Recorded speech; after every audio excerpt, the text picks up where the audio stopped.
तो बच्चों आज हमारा मैथमेटिकल टूल सीरीज का ये लास्ट वीडियो होगा। आज हमारी ये सीरीज कंप्लीट हो जाएगी। मैथमेटिकल टूल्स समझने का पर्पस, हमारा पढ़ने का पर्पस यही है कि फिजिक्स हमें आसानी से समझ आए, जो भी बेसिक मैथ्स फिजिक्स में यूज होने वाली है वो हमें पता हो। ठीक, तो आज इस वीडियो में हमारे जो टॉपिक्स होंगे वो क्या होंगे? Roots of a quadratic equation, solutions of two linear equation जिसमें टू वेरिएबल्स होंगे, basic algebraic identities, sum of first and natural numbers, their squares and cubes, binomial theorem, special case, area, perimeter, volume and some regular shapes. ठीक है, ये बिल्कुल छोटे छोटे topics हैं जो आप में से मैक्सिमम बच्चों को पता होंगे, लेकिन एक बार हम डिस्कस कर लेंगे इनको, ताकि अगर किसी को नहीं भी पता होंगे तो उसको भी पता चल जाए। आपको बहुत बार रूट्स निकालने पड़ेंगे, बहुत बार इक्वेशन सॉल्व करनी पड़ेंगी, बेसिक अलजेब्रिक आइडेंटिटीज लगानी पड़ेंगी, बहुत बार बाइनोमियल का केस आ जाएगा, एरिया, पेरीमीटर, वॉल्यूम, बहुत रेगुलर फिगर्स के आपको यूज करने पड़ेंगे। तो वो एक बार हम डिस्कस कर लेते हैं, चाहे वो छोटे से छोटा टॉपिक हो, हम मैथमेटिकल टूल्स में उसको कवर कर रहे हैं और आज ये सीरीज क्या हो जाएगा? कंप्लीट हो जाएगा। ठीक है, तो सीरीज शुरू करने से पहले, ये मैथमेटिकल टूल्स शुरू करने से पहले एक चीज, जो लास्ट वीडियो हमारा था ग्राफ्स पे, सम इंपॉर्टेंट ग्राफ्स, उसमें बच्चों एक क्वेश्चन था, क्वेश्चन नंबर 14। क्वेश्चन नंबर जो 14 है, y is equal to 1/x² का ग्राफ। तो उसमें ग्राफ ना ऐसे ड्रॉ किया हुआ है, आप ग्राफ देखोगे y वर्सेस x का, तो यहां पे ऐसे ग्राफ है और यहां पे ऐसे ग्राफ है। ठीक है बच्चों, इसका ये वाला पार्ट तो ठीक है, मैंने डिस्क्रिप्शन में भी डाल दिया था क्योंकि वीडियो अपलोड हो चुका था, तो इसको एडिट करना थोड़ा मुश्किल था।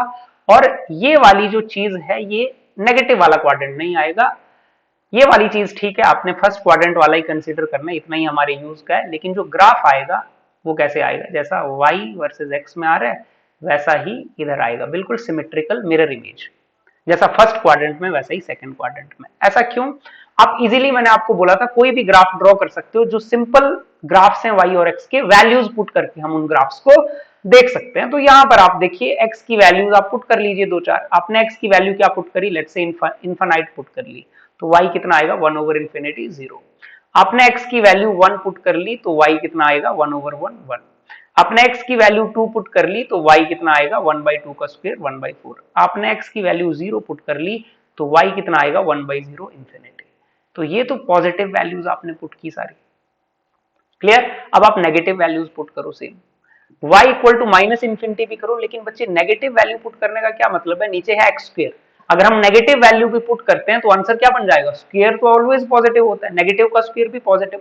तो चाहे मैं इन्फिनिटी डालूं या -∞ डालूं, वो चीज से कोई फर्क नहीं पड़ता है। तो तब भी हमारी वैल्यू कितनी आ जाएगी? अगर मैं x को क्या डालूं, चाहे मैं, चलो यहीं पे आप ये चीज समझ लो ना, आपने प्लस की वैल्यू डाली तो ये आंसर आएगा। आपने x वाली जो चीज है, आप x वाली चीज नेगेटिव भी डाल दो, आप -∞ डाल दो, फिर आप -1 डाल दो, फिर आप x की वैल्यू क्या डाल दो? -2। 0 तो नेगेटिव कोई मतलब नहीं है। तो यहां से y की वैल्यू आपके पास सेम ही आएगी। y की वैल्यूज क्या आएंगी? सारी y की वैल्यूज आएंगी आपकी सेम। क्लियर? तो मैंने y की वैल्यूज तो सेम ही आनी है, ग्राफ में y तो सेम ही रहना है, चेंज कौन हो रहा है? x जब पॉजिटिव साइड रख रहे हैं तो ऐसे आप ड्रॉ कीजिए ग्राफ। देखिए, जब 0 थी वैल्यू तो 0 पे ग्राफ था इन्फिनिटी पे, कहीं नहीं मिल रहा, ऊपर इन्फिनिटी तक जा रहा है। 1 पे 1 आ जाएगा, ऐसे 1 पे 1, 2 पे आएगा 1/4, 2 पे कितना आ जाएगा? ये 1/4 होगी वैल्यू, लेट से 1/4, ये कितनी है? 1, और ये भी 1 है, ये 2 है। और फिर आगे आगे आप x की वैल्यू इन्फिनिटी भरोगे तो इन्फिनिटी पे जाके ये 0 होगा। सिमिलरली नेगेटिव में भी आप भरोगे तो सेम ही नेचर का ग्राफ आएगा, नेगेटिव साइड सेम, बिल्कुल मिरर इमेज। क्लियर? कि आप -1 भरोगे तो भी 1 आएगा, आप -1/4 भरोगे तो भी सेम आएगा, 2 भरोगे तो भी -1/4। मतलब वैल्यूज जो है, आपने चाहे -2 पुट की, चाहे आपने 2 पुट की, वैल्यू y की 1/4 ही आएगी। आप नेगेटिव में इन्फिनिटी डालोगे, -∞, तो भी 0 होगा। तो ये ग्राफ क्या होगा? ग्राफ होगा y एक्सिस के सिमेट्रिक। ठीक, हालांकि हमारा जो ज्यादा यूज होगा, हमारा यूज होगा कि हमें जब बोलता है y वर्सेस x² का ग्राफ, तो ये पॉजिटिव वैल्यूज का, अगर नेगेटिव वैल्यू का भी जरूरत पड़ेगा तो इसी साइड सिमेट्रिकल, लेफ्ट साइड में। क्लियर? क्योंकि स्क्वायर नेगेटिव नहीं होता है ना, ये वाली चीज स्क्वायर नेगेटिव नहीं होता है, नहीं तो वैल्यूज देख के हमें बिल्कुल क्लियर होती है। ठीक, चलिए ये हमारा हो गया। अब नेक्स्ट हम क्या करते हैं, आज के टॉपिक शुरू करते हैं और वीडियो को क्या करते हैं? क्लोज करते हैं, ये सीरीज क्लोज करते हैं। ठीक है, तो आज आपका ये मैथमेटिकल टूल्स सीरीज कंप्लीट हो जाएगा और आपने बिल्कुल इसको अच्छे से पढ़ना है। क्लियर। और लास्ट में जरूर बताना है कि ये सीरीज कैसा रहा। आपने इंटीग्रेशन डिफरेंशिएशन शुरू से लेकर एंड तक सारे वीडियो देखे होंगे या देख रहे होंगे, तो आपने एंड में ये जरूर बताना है कि ये जो सीरीज है ये कैसा रहा, आपको कितना समझ आया। पहला क्या है, रूट्स किसी क्वाड्रेटिक इक्वेशन के कैसे निकालने। बच्चों आपको सबको पता ही होगा, दो तरीके हम यूज करते हैं रूट्स निकालने के जनरली। एक फैक्टर मेथड से, फैक्टर क्या करते हैं, बीच वाली टर्म को स्प्लिट कर देते हैं ताकि सम सेम बने और उसका प्रोडक्ट क्या बने, लास्ट टर्म के बराबर बन जाए। और लास्ट टर्म और फर्स्ट टर्म है ना, इनको प्रोडक्ट करो तो 14x² आता है, किसका, नेगेटिव का। तो इनको प्रोडक्ट करो तो -14x² ही बनना चाहिए, और स्प्लिट करो ऐसे कि सम वापस सेम आना चाहिए। क्लियर। तो इसमें क्या आ गया, सिंपल, आप सबको आता ही होगा। x क्या कर लिया, कॉमन ले लिया। जिनको नहीं आता उन्होंने भी ये चीज सीख लेनी है। x कॉमन आ गया, x-7, तो पहला फैक्टर जो होगा वही दूसरा फैक्टर, और यहाँ पे +2। क्लियर। तो यहाँ पे आ गया x+2 और दूसरा आ गया x-7, है ना। x-7 देखो कॉमन है दोनों में, और यहाँ से x बचा, यहाँ से 2, 0। तो या तो x+2 0 होगा, या तो क्या होगा, x-7 0 होगा। तो x की वैल्यू या तो -2 आएगी या तो x की वैल्यू 7 आएगी। तो ये दो रूट्स हो गए, आपकी x की वैल्यू -2 और x की वैल्यू 7। दूसरा तरीका, आप सबने ये फॉर्मूला पढ़ा होगा, बहुत इंपॉर्टेंट फॉर्मूला है ये मैथ्स का, आपको याद ही होना चाहिए हर time. -b + -b² -4ac divided by 2a। शायद ही कोई बच्चा होगा जिसने ये फॉर्मूला नहीं देखा है। तो आपने ये फॉर्मूले से भी रूट्स निकल जाते हैं इजीली। और इस फॉर्मूले से कैसे निकलते हैं आपको पता है, किसी भी क्वाड्रेटिक इक्वेशन की जो जनरल फॉर्म होती है वो क्या होती है, ax² + bx + c। x² के कोफिशिएंट को a बोलते हैं, तो यहाँ पे a हो गया 1। x के कोफिशिएंट को b बोलते हैं, तो यहाँ पर b कितना आ गया, -5। और कांस्टेंट टर्म को c बोलते हैं, ये आ गया -14। आपने ये abc पुट करने ऊपर फॉर्मूले में, इजीली आपके पास आंसर आ जाएगा। देखिए माइनस ऑफ -b, तो ये 5 आ जाएगा, प्लस माइनस b का स्क्वायर 25 माइनस 4ac, 4 × 1, 4 × 14 56, और माइनस का है तो माइनस माइनस प्लस हो जाएगा। इजीली आप वैल्यू भरो, इस फॉर्मूले में वैल्यू भरो, और स्टेप बाय स्टेप भी आप कैलकुलेट अगर करते हो तो आपको होता है 2 × 1 2 हो गया। तो x की वैल्यू आ गई 5 + -25 + 56 81, 81 का रूट 9 2। तो वैल्यू आपकी आ गई, इधर आप क्या करोगे 5 + 9/2, और कॉमा इधर आप क्या करोगे 5 - 9/2। तो x की वैल्यू आपकी आ गई, पहली 7 और दूसरी -2। तो ये फॉर्मूला लगा के भी आपके पास क्या आती है, बिल्कुल सेम वैल्यू आती है। और ये फॉर्मूला बहुत इंपॉर्टेंट है, जहां पर आपको फैक्टर्स का आइडिया नहीं लगता है तो आप इसी फॉर्मूले से रूट्स निकाल सकते हो। क्लियर। ये इतने हम जल्दी जल्दी इन टॉपिक्स को करेंगे क्योंकि ये सबको आपको आते होंगे, आने चाहिए। आपको बस एक बार रिवाइज करना है, प्रैक्टिस करनी है कि आप रूट निकाल पाए, या स्प्लिट करके, या तो फैक्टर्स करके, या तो ये फॉर्मूला लगा के। क्लियर। सेकंड हमारा टॉपिक क्या है, सॉल्यूशन कैसे करने हैं। अगर दो वेरिएबल, दो इक्वेशंस होते हैं तो सॉल्व कैसे करने हैं। बिल्कुल इजी वे में आपने दोनों इक्वेशंस लिख दिया, आमने सामने लिख दिए। आपको और भी अगर मल्टीपल तरीके आते हैं सॉल्व करने के, कोई दिक्कत नहीं है, जो भी तरीका आपको आता है बस आंसर ठीक आना चाहिए, आप वैसे सॉल्व कर सकते हैं। अब हम क्या करते हैं, किन्हीं दो टर्म्स को सेम बनाते हैं ताकि वो कैंसिल हो जाए। तो आप इसको क्या करो, पहली इक्वेशन को 5 से मल्टीप्लाई कर दो। क्यों 5 से किया, देखो यहाँ पर y है, यहाँ पे -5y है, y y सेम बना लेते हैं। या तो यहाँ पे 4x था, यहाँ 6x, इनको भी सेम बना सकते हैं। किसी भी एक को आपने सेम बना लिया, तो 5 से सारी टर्म्स मल्टीप्लाई हो गई, तो ये बन गई। और दूसरी इक्वेशन आपने इसकी पैरेलल ही नीचे लिख दी, 6x - 5y = 9। अब आपको पता है इनको ऐड करेंगे तो y वाली टर्म खत्म हो जाएगी, तो हम इनको कर देते हैं ऐड। आप सब्ट्रैक्ट भी कर सकते हैं डिपेंडिंग अपॉन द सिचुएशन। यहाँ पर ऐड करने की जरूरत है। अगर किसी बच्चे को डायरेक्ट पता लगता है ऐड करेंगे, 5y और -y कैंसिल हो जाएगा और इनको ऐड कर देंगे। अगर किसी को ये बात नहीं समझ आती है तो आपको इतना पता होना चाहिए, लेफ्ट साइड में ऐड होती है और राइट साइड में, तो आपने लेफ्ट साइड और लेफ्ट साइड ऐड करनी है,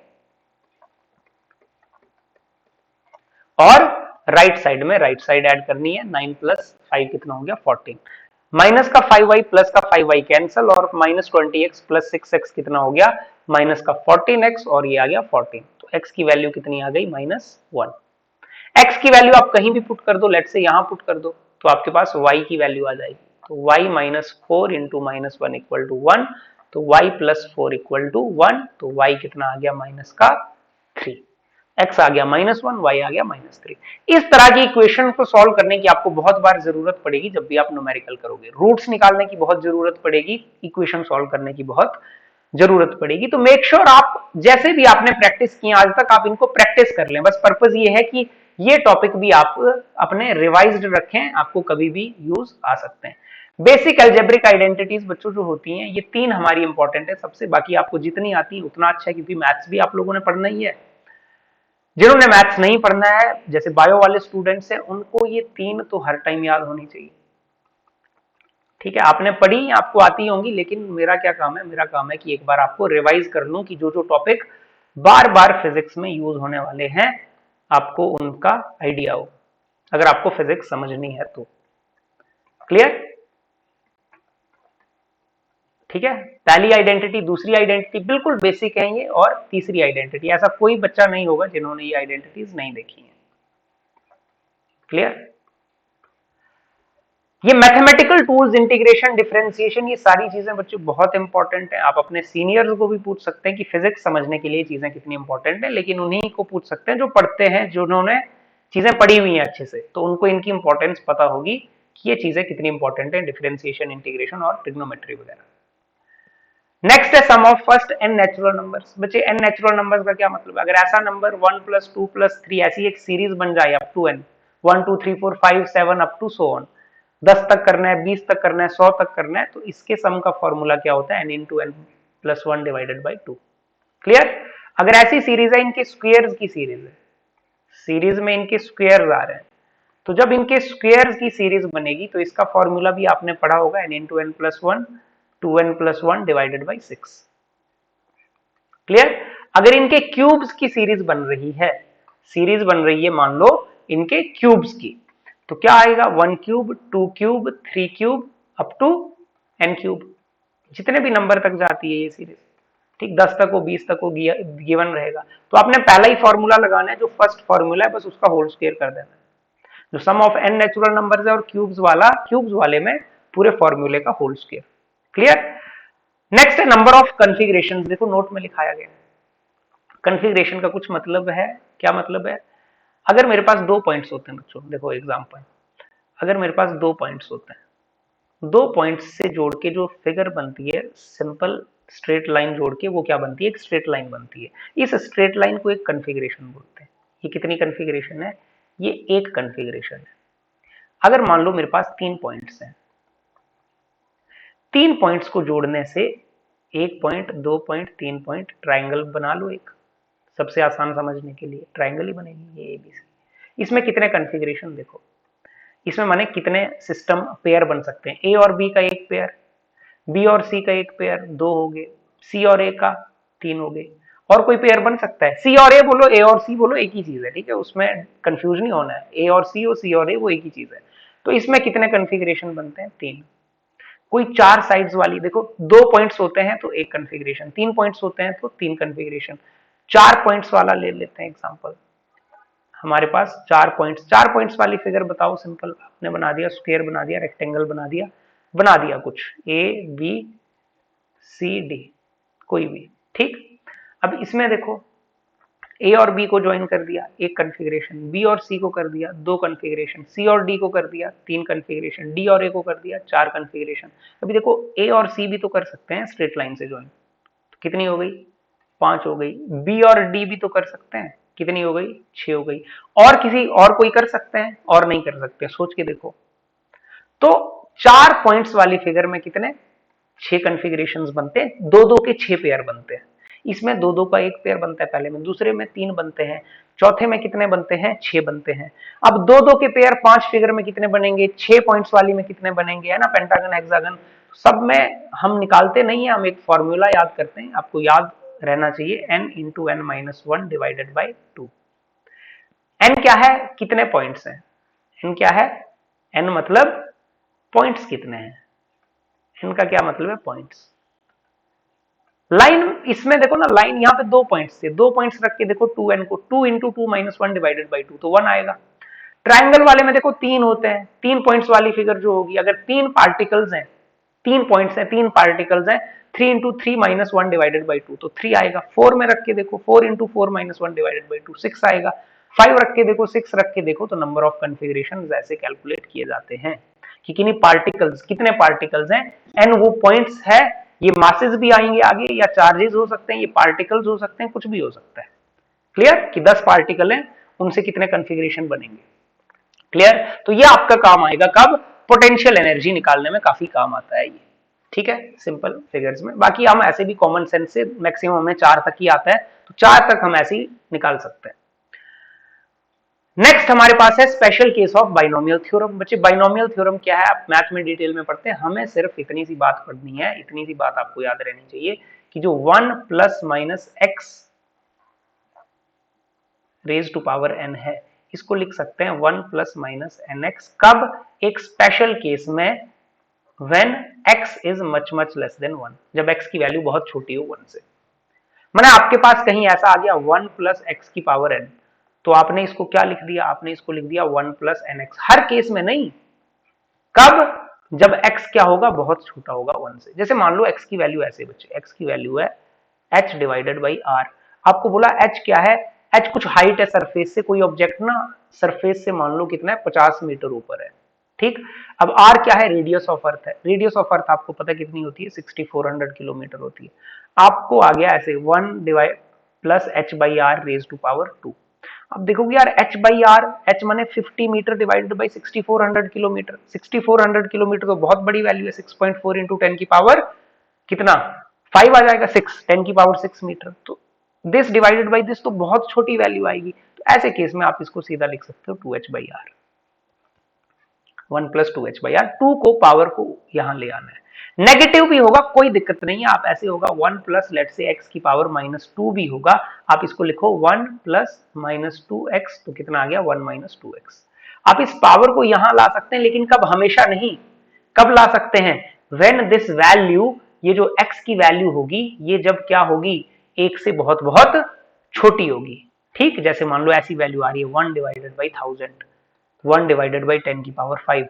जब बहुत छोटी वैल्यू आ रही है तो ही ये अजम्पशन लगा सकते हैं। तो इस अजम्पशन का यूज होता है डेरिवेशंस में, कई बार क्वेश्चंस में। तो आपने ये अजम्पशन देखी होगी, तो वहां पर फिर आपको समझ आ जाएगा कि अच्छा ऐसा स्पेशल केस बताया गया था, याद रखने को। क्लियर। नेक्स्ट आपके पास एरिया, पेरीमीटर, वॉल्यूम, ये आपने रिवाइज करने, आपकी हर बुक में दिए होंगे मैथ्स की। तो बेसिक जो फिगर्स है ना, जैसे मान लो सर्कल है फॉर एग्जांपल, अब आपको याद ही होगा, लेकिन मान लो सर्कल का कोई एरिया पूछता है तो हर बच्चे को पता ही होना चाहिए, पाई आर स्क्वायर होता है या पाई डी स्क्वायर बाई 4 होता है। पेरीमीटर मान लो पूछते हैं, आपको पता ही होगा 2 पाई आर होता है। फिर आपसे मान लो क्या पूछ लेते हैं, सर्कल के अलावा लेट्स से आपसे पूछ लिया कि भाई स्फीयर है ना, आपसे क्या पूछ लिया कि एक स्फीयर है, भाई स्फीयर का वॉल्यूम बताओ, तो आप बता पाओ कि भाई 4/3 पाई आर क्यूब होता है। क्लियर। को बोले सरफेस एरिया बताओ, तो आप बता पाओ कि 4 पाई आर स्क्वायर होता है। क्लियर। तो जो पर्पस ये नहीं है कि मैं सारी ये लिस्ट दे दूं, ये तो आप कर लोगे किसी भी बुक से। पर्पस ये है कि मैं आपको ये टॉपिक आपको पता हो कि अच्छा ये भी हमें रिवाइज रखने हैं। अगर हमें फिजिक्स अच्छे से समझनी है तो हमें क्लैरिटी होनी चाहिए। सर्कल का एरिया, स्फीयर का, जो आपका क्यूब होता है, आपका क्यूबॉइड होता है, आपका कोन होता है और सिलेंडर होता है, फिर आपका स्क्वायर होता है, रेक्टेंगल होता है, इनके perimeter area, surface area, volume आपको पता होने चाहिए हर टाइम, कभी भी क्वेश्चन में, डेरिवेशन में यूज हो जाते हैं। क्लियर। फिर आप गलत लिख दोगे तो आपका सारा वो कॉन्सेप्ट, सारी डेरिवेशन गलत हो जाएगी। तो ये हो गए हमारे टॉपिक। और लास्ट में फिर से आपके लिए रिमाइंडर है क्या, mathematics is the language of physics, without mathematics physics is meaningless. तो आपको ये चीज समझनी है कि मैथमेटिक्स क्या है, फिजिक्स की लैंग्वेज है, लैंग्वेज के बिना सब्जेक्ट समझ आने वाला नहीं है, लैंग्वेज पे हमारी कमांड होनी चाहिए। तो हमें मैथमेटिक्स के बेसिक्स पता होने चाहिए, तभी हमें फिजिक्स समझ आएगी। खासकर जो इंटीग्रेशन, डिफरेंशिएशन और ट्रिग्नोमेट्री है, इनके बिना तो काम चलने ही नहीं वाला है। किसके बिना, इंटीग्रेशन, डिफरेंशिएशन और जो ट्रिग्नोमेट्री है। ठीक, ये तो बहुत ही ज्यादा यूज होंगे, इंटीग्रेशन, डिफरेंशिएशन, ट्रिग्नोमेट्री। आपने पूरा सीरीज आप जो रिवाइज कर रहे हैं बच्चे, जो कर रहे हैं साथ साथ, तो बताना मेरे को जब टॉपिक ये खत्म हो जाएगा, ये वीडियो खत्म हो जाएगी, आपने जरूर बताना है कि मैथमेटिकल सीरीज कैसा रहा, क्योंकि आज ये क्लोज हो गया।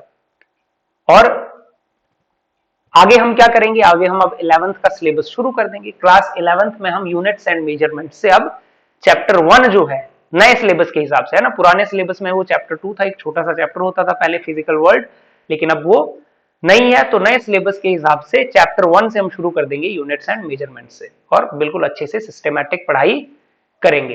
अपने बताना है कि ये मैथमेटिकल सीरीज कैसा रहा। ठीक है, चलिए तो क्लोज करते हैं, मिलते हैं नेक्स्ट चैप्टर में, चैप्टर 1 में, यूनिट्स एंड मेजरमेंट्स।